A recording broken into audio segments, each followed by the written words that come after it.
और मेरे फादर ने नाम लेकर बताया कि किस तरह से उनकी हत्या की प्लानिंग की जा रही है ताकि वो लड़ ना सके चुनाव। और आगे के लिए वो ब्रजेश सिंह के खिलाफ गवाह हैं। अगर ब्रजेश सिंह के खिलाफ वो गवाही माननीय न्यायालय में दे देंगे तो क्या होगा उस ब्रजेश सिंह के भविष्य का, जो दाऊद इब्राहिम, अंडरवर्ल्ड डॉन दाऊद इब्राहिम का फाइली है। तो मेरा नाम राशिद ज़हीर है और आप देख रहे हैं online news India. Mukhtar Ansari आप जानते हैं, अतीक अंसारी, मुख्तार अंसारी, ये भारतीय जनता पार्टी के नेताओं के मुंह पर रटा हुआ नाम है। और चुनाव में इस तरह से बताया जा रहा है कि देखिए हमने गुंडे बदमाशों को या तो जेल भेज दिया या ऊपर भेज दिया है, और इसी वजह से आप हमें वोट दे दीजिए ताकि हम आपको ऐसा ही ज़बरदस्त तरीके का प्रशासन दोबारा दे पाएँ, ठोक दे की राजनीति का। अब वहां पर मुख्तार अंसारी के लड़के का बयान आया, कहा है कि मेरे बाप को यानी कि मुख्तार अंसारी को मारने की साजिश रची जा रही है बांदा के प्रशासन के माध्यम से। बिल्कुल सही सुना आपने, मुख्तार अंसारी के बेटे उमर अंसारी उनसे मुलाकात करके जेल से वापस आए और एक बयान दिया, वो आपको पूरा बयान दिखाऊंगा। उसके अंदर आशंका जताई है उन्होंने, मुख्तार अंसारी के बेटे ने, उमर अंसारी ने कहा, देखिए आपकी स्क्रीन पर रिपोर्ट है मिल्लत टाइम्स, बयान भी सुनाऊंगा आपको, पहले आप बयान ही सुन लीजिए, उसके बाद फिर मुझे आसानी हो जाएगी आपको समझाने में कि एक्चुअली ये खबर क्या है और 4 बार का विधायक जेल में जो पड़ा उसके ऊपर कैसी राजनीति हो रही। ये बयान सुने। तो यहाँ पर सुरक्षा की तमाम बात की है, कई बटालियन यहाँ पे पीएससी लगाई गई, फोर्स है, तब भी आप कह रहे हैं उनको सुरक्षा है। एसपी साहब और डीएम साहब जब यहाँ आते हैं तो उनके साथ, फोर्स के साथ एसओजी के प्रभारी जाते हैं पिस्टल लगा के। कौन तलाशी लेगा उनकी? कोई किसी की हिम्मत है कि तलाशी ले ले? अरे दबाव तो इतना है कि जो बात मैं बोल रहा हूँ ये भी चलेगी कि नहीं चलेगी अभी इसका विषय है। मैं तो आप सबसे गुजारिश करूँगा कि भारत के 3 ही संवैधानिक स्तंभ हैं और आपको चौथा स्तंभ माना जाता है। तो मीडिया के बंधुओं भाइयों, मैं आपसे रिक्वेस्ट कर रहा हूँ, गुजारिश कर रहा हूँ कि मेरी बात को आप एज इट इज़ दिखाइए ताकि ये चीज़ें लोगों के सामने आएँ। और मेरे फादर ने नाम लेकर बताया कि किस तरह से उनकी हत्या की प्लानिंग की जा रही है ताकि वो लड़ ना सकें चुनाव। और आगे के लिए वो ब्रजेश सिंह के खिलाफ गवाह हैं। अगर ब्रजेश सिंह के खिलाफ वो गवाही माननीय न्यायालय में दे देंगे तो क्या होगा उस ब्रजेश सिंह के भविष्य का, जो दाऊद इब्राहिम, अंडरवर्ल्ड डॉन दाऊद इब्राहिम का फाइली है। एक ही केस है जिसमें 3 लोग फाइली हैं, सुभाष ठाकुर, ब्रजेश सिंह और दाऊद इब्राहिम। और उसके विरुद्ध मेरे पापा पे उन्होंने अटैक किया था, उसके विरुद्ध पापा चश्मदीद गवाह, घायल गवाह और वादी मुकदमा है, और वो गवाही दे देंगे तो क्या होगा। इसलिए ये सारा कुकर्म रचा जा रहा है। लेकिन मेरा मानना है और हम सबका ईमान है कि मारने वाले से बहुत बढ़कर है बचाने वाला, और अल्लाह ही मौत और ज़िंदगी का मालिक है। और अल्लाह जब तक बयान आपने सुन लिया किस तरह से बता रहे हैं उमर अंसारी के बांदा के एडीएम और एसएसपी और एसओजी का जो चंदेल हैं वो पिस्टल लेकर के मुख्तार अंसारी की बैरक तक जाते हैं। उनको खाने में जहर भी दिया जा सकता है और उनकी जान को खतरा, ऐसा उन्होंने आरोप लगाया पुलिस पर। किस तरह का लॉ एंड ऑर्डर है? धनंजय सिंह वो क्रिकेट खेलता हुआ नजर आता है, बदमाश आदमी है, लेकिन पुलिस उसको पकड़ नहीं पाती है। ब्रजेश सिंह के ऊपर आरोप है, उसी के ऊपर इन्होंने कहा कि वो शायद इलेक्शन नहीं लड़ने देना चाहते। अब देखिए मिल्लत टाइम्स ने इस खबर को छापा कि बेटे उमर ने मुख्तार अंसारी से जेल में की मुलाकात, बताया पिता की जान को खतरा। यूपी के बांदा जेल में मुख्तार अंसारी के बेटे उमर अंसारी ने आज उनसे मुलाकात की है। बेटे ने सरकार के साथ प्रशासन पर गंभीर आरोप लगाए हैं।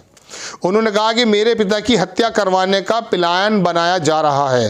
तकरीबन 3 घंटे मुलाकात के बाद जब उनके बेटे उमर अंसारी बाहर निकले तो उन्होंने कहा कि उन्हें डर है कि जेल में ही उनके पिता की हत्या हो सकती है। अंदर बदमाशों से मिल हत्या कराने की बात करते हैं, खाने में जहर देने की बात करते हैं, रक्षक ही भक्षक बने हुए हैं, बस ऊपर ही वाला उनको बचा रहा है। अंदर पापा ने सभी का नाम लेकर बताया। बेटे ने बताया कि कोर्ट के आदेश के बाद वकालतनामे में सिग्नेचर कराने के लिए आए थे। वहीं जेलर ने बाकायदा कोविड प्रोटोकॉल से मुलाकात कराई। वहीं उमर ने बताया कि सरकार चाहती है मुख्तार अंसारी चुनाव न लड़ें, जिससे उनको परेशान कर हत्या का प्लान किया जा रहा है। उनका स्वास्थ्य काफ़ी बिगड़ा हुआ है, ठंड लगी हुई है, लेकिन कहने के बावजूद डॉक्टर उनका इलाज नहीं कर रहे हैं। सीनियर सिटीजन है, उनकी तबीयत बिगड़ गई है। ब्रजेश सिंह मामले में पिताजी गवाह हैं। अगर न्यायालय गवाही दे देंगे तो क्या ब्रजेश सिंह के भविष्य का जो अंडरवर्ल्ड दाऊद इब्राहिम से की फाइली है, एक केस में तीनों सुभाष ठाकुर, ब्रजेश सिंह, दाऊद इब्राहिम फाइली हैं। मेरे पापा पर उन्होंने अटैक किया था, इसलिए ये सब रचा जा रहा है। ऊपर ही वाला मेरे पिता की रक्षा कर रहा है। देखिए जो इलीगल वर्क करता है, गलत काम करता है, बदमाशियां करता है, उसकी जगह जेल ही होनी चाहिए। मुख्तार अंसारी हो या कोई और पक्ष हो, अगर उन्होंने गलत किया तो उनकी जगह जेल ही है। लेकिन आप मुस्लिम बदमाश के सामने अलग रवैया इख्तियार करें और धनंजय सिंह को खुला छोड़ दें, यह बात गलत है। आपकी सरकार के अंदर ताजे मंत्री जितिन प्रसाद, उन्होंने आप पर ही आरोप लगाया था कि आप ब्राह्मणों का एनकाउंटर ज्यादा कर रहे हैं। चूंकि ठाकुरों की सरकार है, ऐसा उनका आरोप है कि ठाकुर और पंडित ब्राह्मणों के बीच में एक वर्चस्व की लड़ाई है और उसमें एनकाउंटर्स जो किए जा रहे हैं ज्यादा इलीगल, वो ब्राह्मणों को किए जा रहे हैं। अगर उनके दावे में, अब तो उनका दावा बदल गया होगा क्योंकि वो आप ही की यानी कि समाज भारतीय जनता पार्टी में मंत्री बन गए, लेकिन मंत्री बनने से पहले जो उनके आरोप थे, अगर उनको देखा जाए और ऐसा अगर है तो फिर सरकार की नीयत पर शक खड़ा होता है। अब आप देखें कि गुंडों को तो मार ही इसलिए जा रहा है या जेल में इसलिए डाला जा रहा है कि या तो विपक्ष के लोग हैं या फिर पर्टिकुलर समुदाय से लोग हैं। तैनाती भी इसी तरह से होती है। दैनिक भास्कर की एक रिपोर्ट पहले हमने आपको बताई थी कि 75 जिलों में 20 डीएम ठाकुर हैं, 18 एसएसपी ठाकुर हैं, 8 पंडित हैं। इस तरह से ठाकुरों का वर्चस्व है जिसमें कोई यादव नहीं है। यादवों का अगर इल्जाम आप उत्तर प्रदेश की सरकार पर लगाते थे तो आज तमाम ठाकुर जो हैं पर 75 में से 20 जिलों पर डीएम लगाएंगे आप। हालांकि ये आपको अधिकार है, लेकिन आपको कोई यादव नहीं मिलता। आपको एक क्रिश्चियन, एक सरदार मिल जाता, सिख, लेकिन आपको कोई यादव नहीं मिलता। और फिर मुलायम सिंह को यादव क्यों मिलते हैं?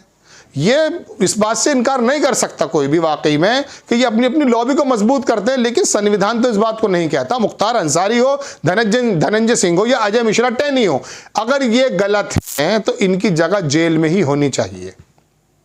लेकिन आप सिर्फ इसलिए करें कि ये बदमाश हैं और एक पर्टिकुलर वर्ग हैं तो इनके तो ज्यादा पेट टाइट कर दो और ये दूसरे वर्ग का इसको छोड़ दो, इसको क्रिकेट खेलने की इजाजत दे दो।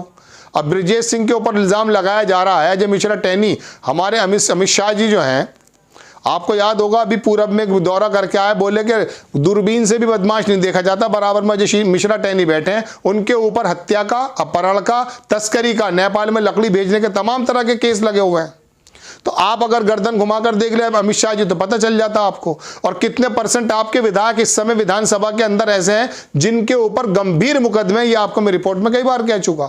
तो आपको लॉ एंड ऑर्डर अगर मजबूत करना है या करना चाहिए तो संविधान के मुताबिक जो भी गलत है, इलीगल है, उसको रोकना चाहिए। लेकिन आप मुख्तार अंसारी, अतीक अंसारी के ऊपर राजनीति करना चाहते हैं, ऐसा आरोप है विपक्ष के नेताओं का। अगर ये गलत है तो उनको जेल में ही होना चाहिए। हकीकत में कानून का ही राज होना चाहिए, लेकिन कानून का राज खास पर्टिकुलर पे हो और बाकी तुम्हारी पक्ष के लोगों को जो है वो ऐश उड़ाने लगे, ये तो कानून का राज नहीं है। ये तो ठाकुर राज कह दीजिए, उसको यादव राज कह दीजिए। वो राज कब आएगा? जब वाकई कानून का राज हो, जब ये ना देखा जाए कि ये हिंदू है, ये मुसलमान है, ये सिख है, ये ईसाई है, ये जाट है, ये ठाकुर है। जो गलत है वो जेल में है, जो ठीक है उसको इंसाफ मिलना चाहिए, उसको सुरक्षा मिलनी चाहिए। तो ये तो एक मिसबैलेंस जैसी स्थिति है। ये जातिवाद को भी और हिंदू मुस्लिम के बीच के अंदर के जो खाई है उसको भी बढ़ाने का काम करती हैं। ये संविधान के ऊपर उठाई हुई उस शपथ को भी शायद सवालिया निशान खड़ा करती है कि जिसमें एक अधिकारी या एक नेता या एक भी कोई संबंधित व्यक्ति शपथ लेकर कहता है कि मैं संविधान का पूरा पालन करूंगा और उसके अंदर मेरी अपनी पर्सनल इच्छा नहीं होगी, जो भी सही होगा वो करूंगा। लेकिन ऐसा नहीं हो रहा है। जो आंकड़े हैं वो ऐसा नहीं दिखा रहे हैं।